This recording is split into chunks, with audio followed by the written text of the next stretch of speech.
Estamos ya entonces en el encuentro 14 y como siempre vamos a empezar releyendo las notas del encuentro sobre la comunidad.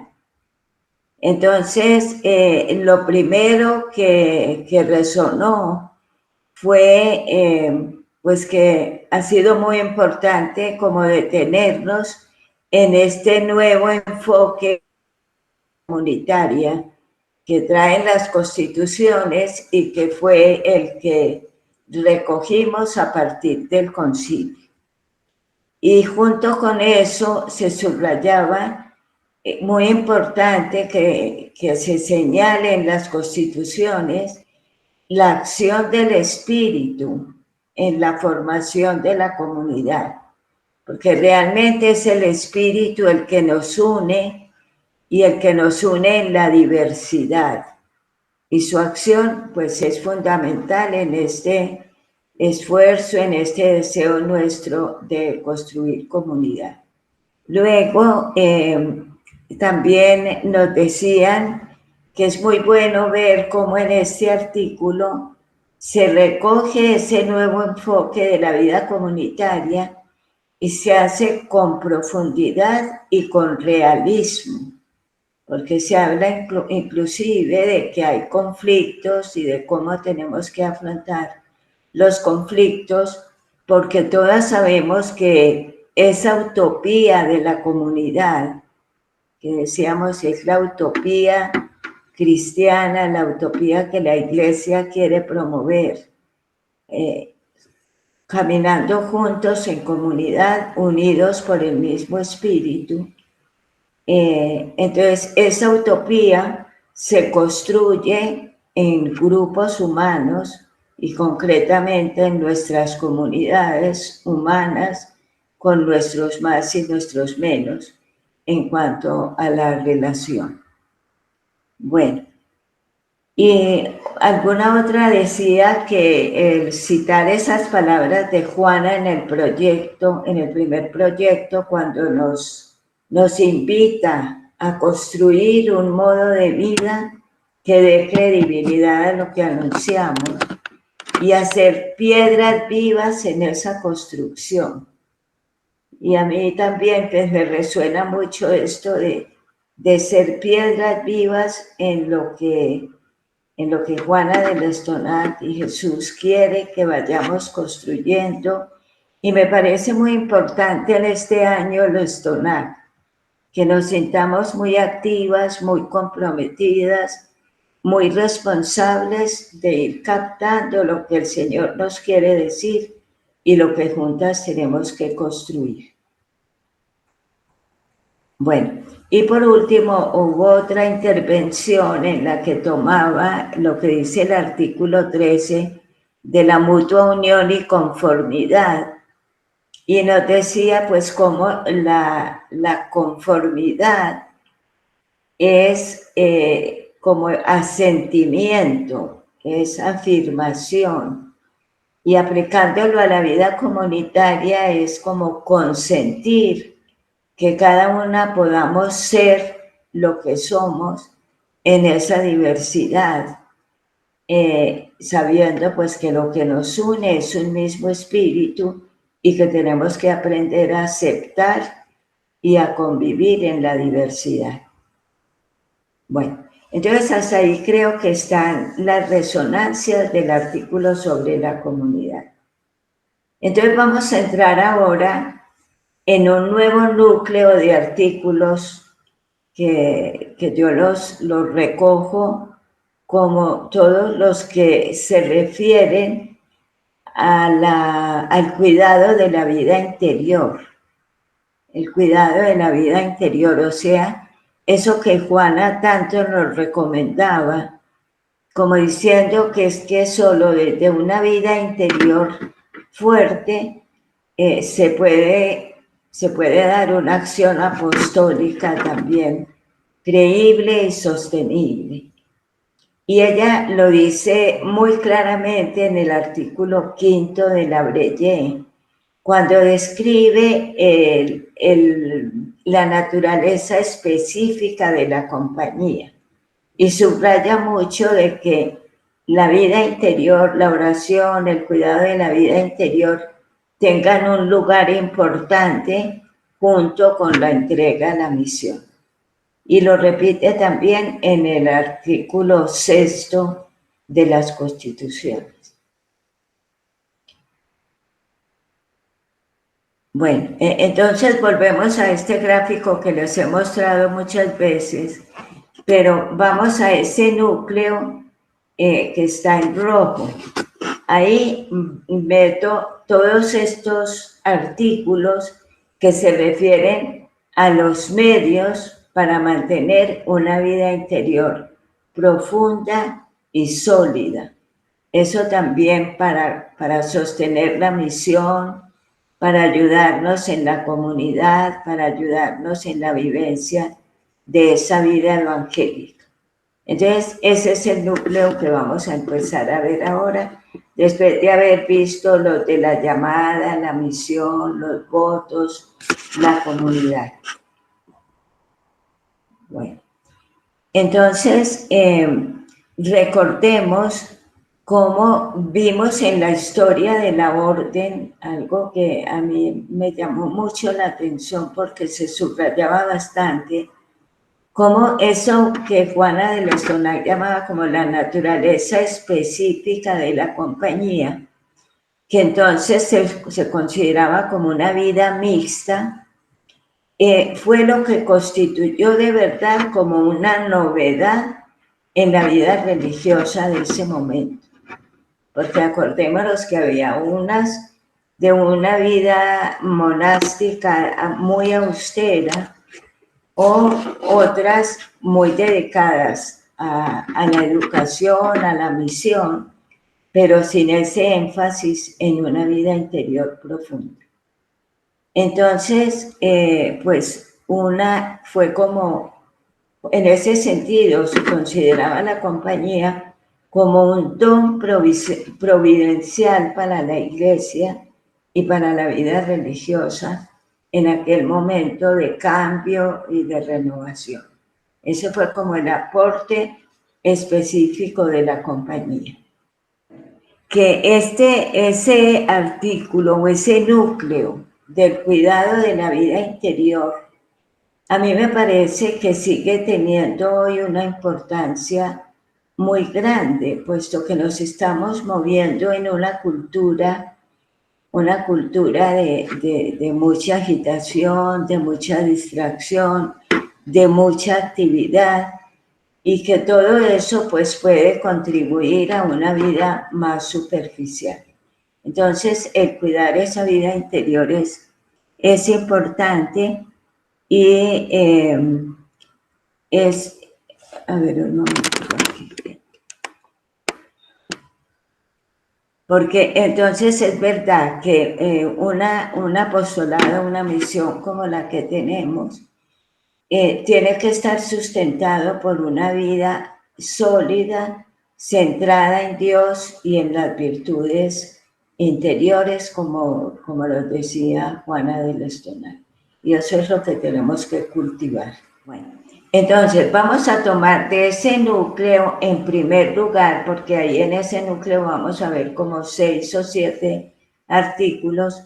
Vamos a tomar en primer lugar el artículo 4, que tiene como subtítulo Sacramentos, Oración y Examen.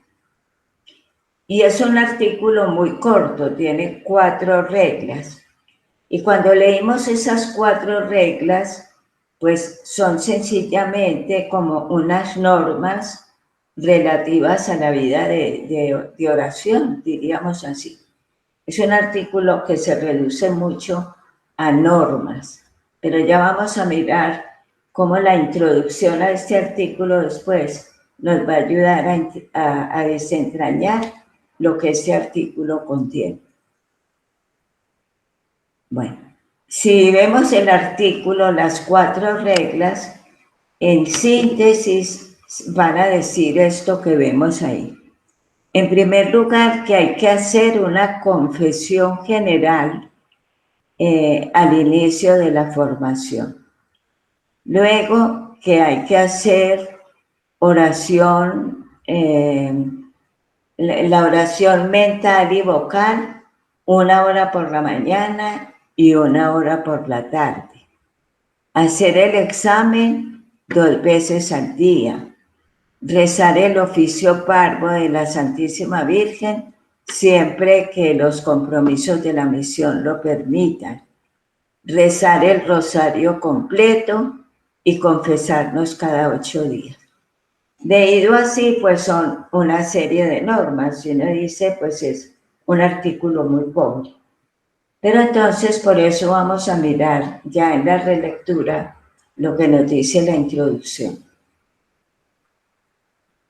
Nos dice la introducción: para comprender el sentido de este artículo, es preciso ir más allá de sus normas y descubrir el espíritu que permanece siempre, el espíritu siempre actual y exigente. Y bueno, y nos preguntamos cuál es ese espíritu que subyace a estas normas que nos dan sobre la vida de oración. Entonces miramos pensando en descubrir ese espíritu.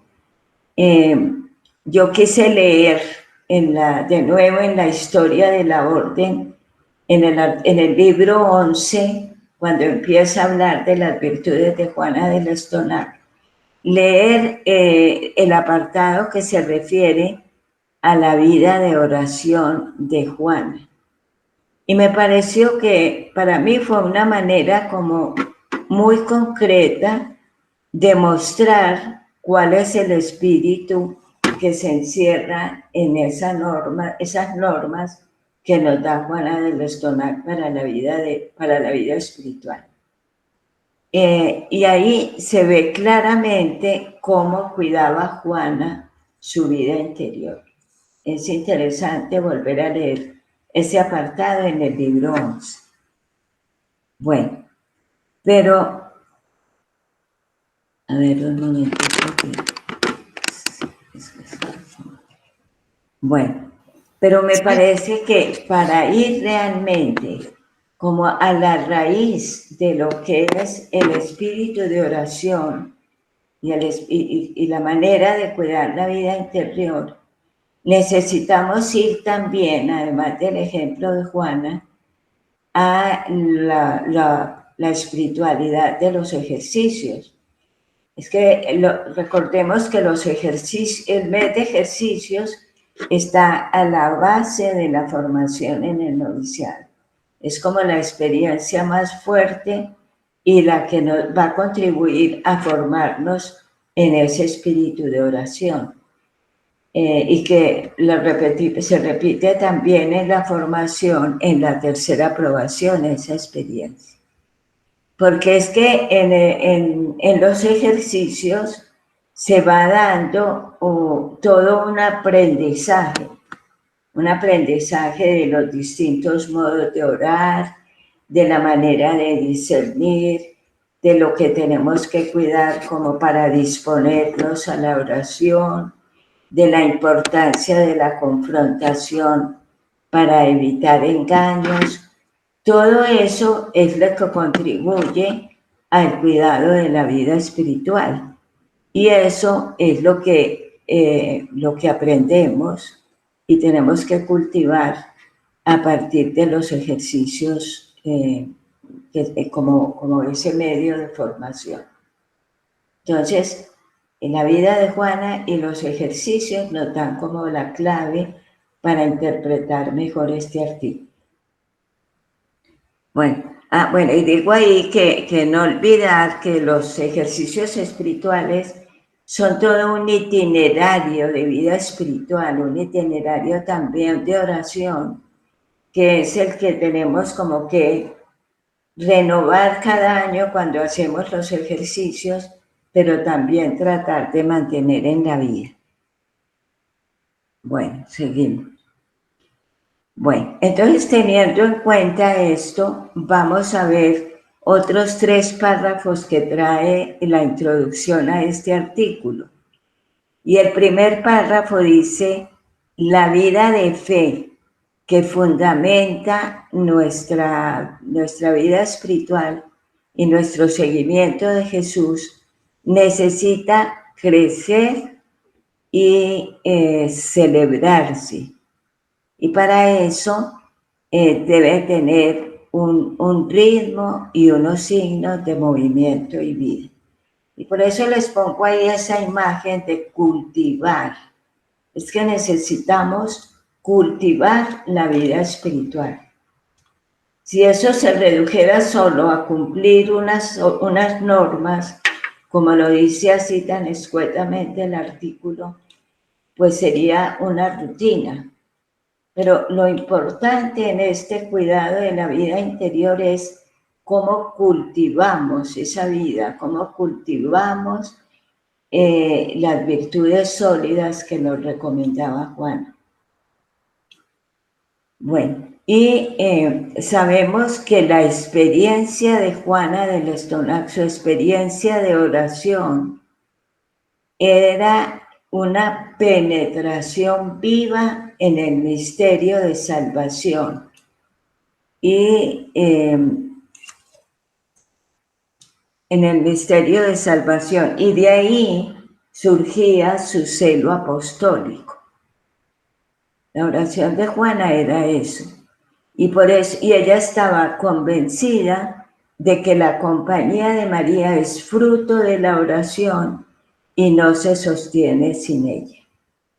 Para Juana era tan claro que la compañía nació de esa oración profunda del Cister, que se fraguó en la oración profunda de ese retiro en la Mot, en la experiencia de los ejercicios. Todo eso fue lo que fue ayudando a configurar la compañía de María. Y que en esa experiencia fue donde despertó con mucha fuerza el celo apostólico de Juan. Entonces, creo que esa manera de definir lo que es esa experiencia es la que nosotros tenemos que tratar de mantener. Y dice ahí, su penetración viva en el misterio de salvación. ¿Qué querrá decir eso? No solo su propia experiencia. Para Juana y para todos los que nos formamos en la espiritualidad ignaciana, la meditación de la encarnación, tal como la vemos en los ejercicios, es la que me parece a mí que nos ayuda más a penetrar en eso, porque es donde nos presenta a Dios Padre mirando al mundo. No es una oración de cara a Dios, es con Dios mirando al mundo y descubriendo la necesidad que tiene de redención. Y contemplamos en esa meditación el designio de Dios Padre de hacer redención, de enviar a su Hijo y de elegir a una mujer para colaborar en la realización de ese misterio. A mí me parece que hay unos elementos muy importantes que nos ayudan a ver lo que sería esa penetración viva en el misterio de salvación. Bueno, y creo también pues que ahí Juana pudo como profundizar más y más su propia experiencia de salvación, esa que ella vivió en la noche del Cister, cuando pues el Señor le exigía un gran despojo, y en medio de la oscuridad que a ella le suponía esto, esa visión en la que Dios le hizo comprender que había un mundo que la necesitaba, una juventud en peligro de perderse, y le hizo sentir que ella era la que tenía que tender la mano. Eso para ella fue una experiencia salvadora. Ahí brotó su celo apostólico y fue donde ella se sintió libre para dejarlo todo y ponerse en las manos de Dios, decidida a tender la mano. Y pudo dejarla el cister que había sido para ella como la realización de un sueño de juventud, la convicción de que era por ahí por donde Dios la quería, dejar eso y experimentar una gran paz al hacerlo. Entonces, todo eso para Juana fue su misterio de salvación, que ella penetraba a la luz y penetró más a la luz después de los ejercicios. Bueno, entonces dice ahí la introducción, la compañía de María es fruto de la oración y no se sostendrá sin ella. Bueno, entonces ese de que no se sostendrá sin esa oración, vamos entendiendo que no se sostendrá sino en la medida en que nosotros también vayamos penetrando en el misterio de salvación y experimentando que eso es lo que nos mueve y lo que aviva cada vez nuestro celo apostólico. Eso es lo que alimenta realmente la vida de la compañía y la sostiene. Y el último parrafito de la introducción es muy bonito porque es el que dice, esto la llevó a Juana a descubrir en María la mujer contemplativa que se abre al misterio y lo proclama como salvación a los hermanos. Y tenemos ahí en la imagen de María en la visitación, proclamando el Magnificat, cuando Isabel le confirma que ella será la Madre de Dios y experimenta pues lo que el Señor ha hecho, ese misterio tan grande de lo que el Señor ha hecho en ella, y de ahí como que va releyendo la historia de salvación como está en la Escritura, y comprendiendo que ha llegado el momento en que Dios la elige a ella. Entonces, penetrar también del misterio de salvación desde la perspectiva de María, como nos la expresa en el Magnificat, creo que es también parte importante para nosotros. Y entonces, por eso digo ahí, que es también la proclamación de cómo ella fue entendiendo a la luz de la historia de salvación la manera como Dios fue llevando la historia hasta este momento clave, la plenitud del tiempo, donde María es elegida para colaborar en ese misterio. Ese cántico que tantas veces nosotros proclamamos nos puede ayudar a comprender cómo debe ser nuestra relación con Dios y nuestro compromiso en la obra de salvación. Bueno, entonces vamos a mirar ahora la relectura del artículo 4, porque son unas constituciones, unos textos que a mí me parece que hablan por sí mismos.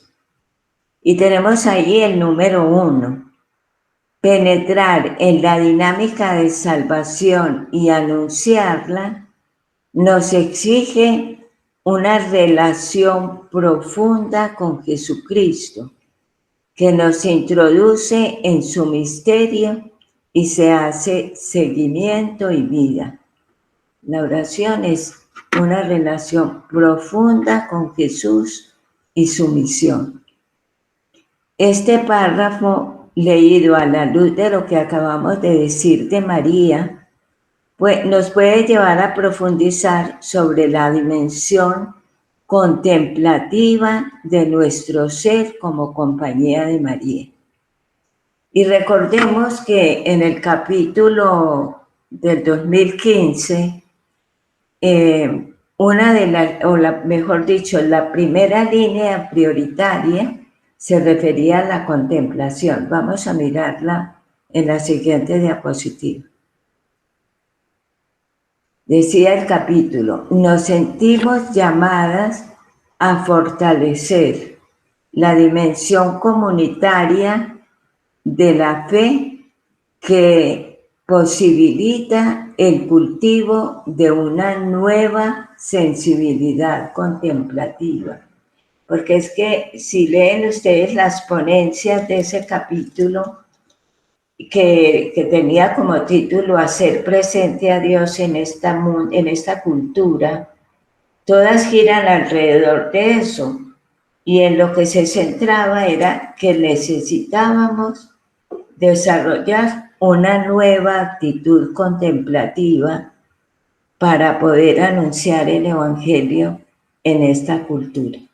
Y entonces, por eso el capítulo lo ponía ahí como la primera línea prioritaria, y para que esto nos ayude a descubrir la acción de Dios en la cultura actual y avive nuestra pasión por colaborar en la construcción del reino.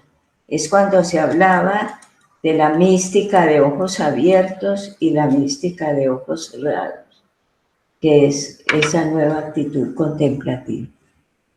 Bueno, los dos números que siguen en la introducción me parece que también hablan por sí solos y no necesitan ninguna explicación. La experiencia personal de salvación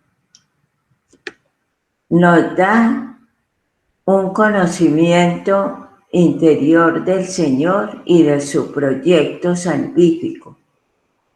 Y renueva cada día nuestra acción de seguirle. El conocimiento interno del Señor. Interpeladas por su palabra, nos detenemos a mirar en actitud contemplativa la situación del hombre y del mundo. Nuestra respuesta nos incorpora a la obra de Dios en la historia. Jesús, esto nos lo sigue diciendo la relectura.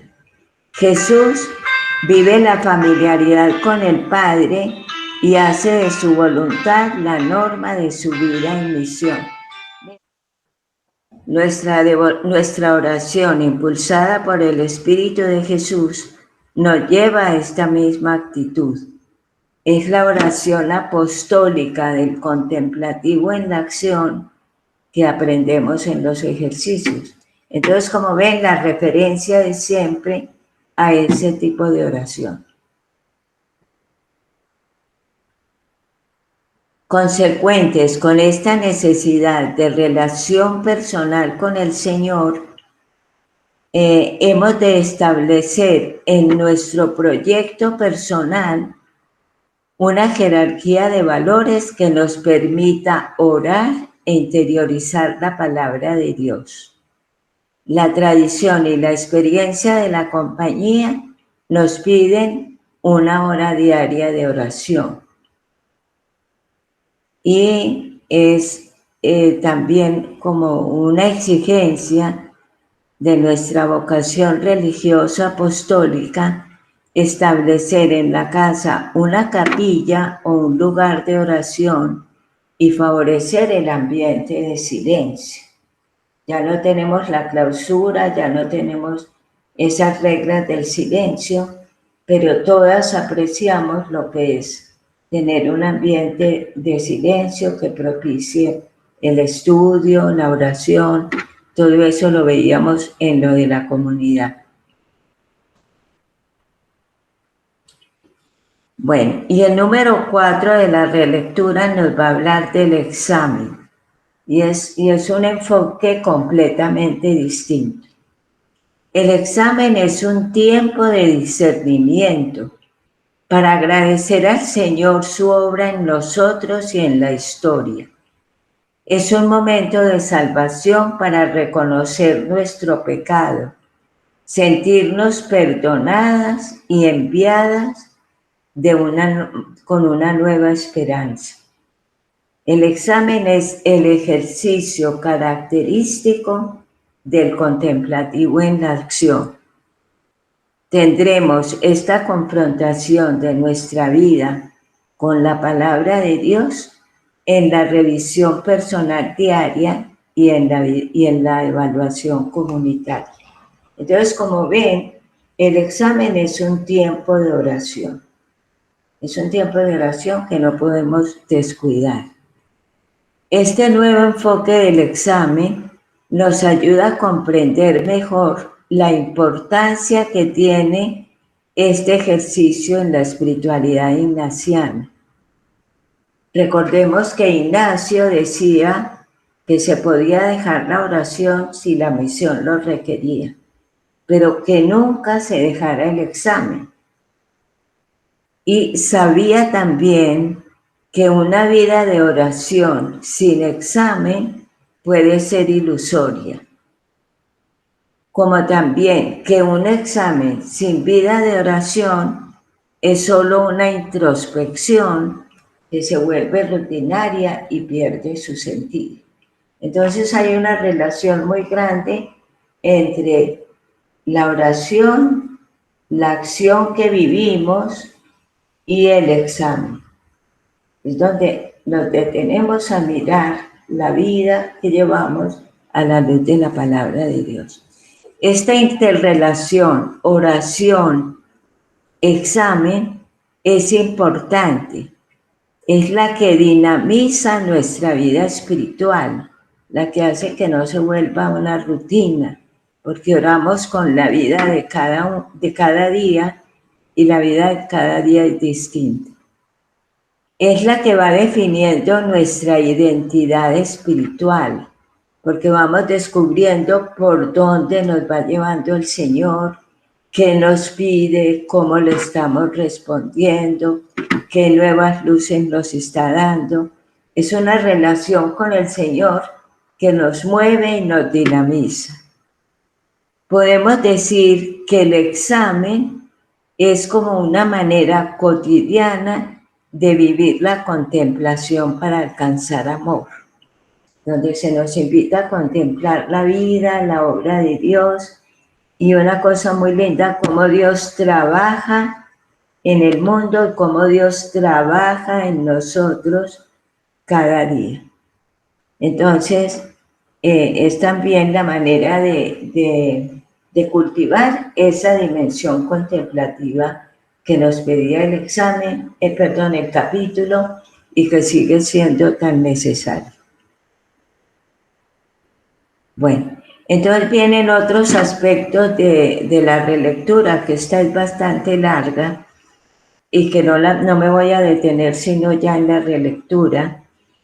El número 5 dice: la fe cristiana ha de tener expresiones comunitarias. Y cuando habla de expresiones comunitarias, se dice orar con la gente en la iglesia local donde es posible, y orar nosotras también en comunidad.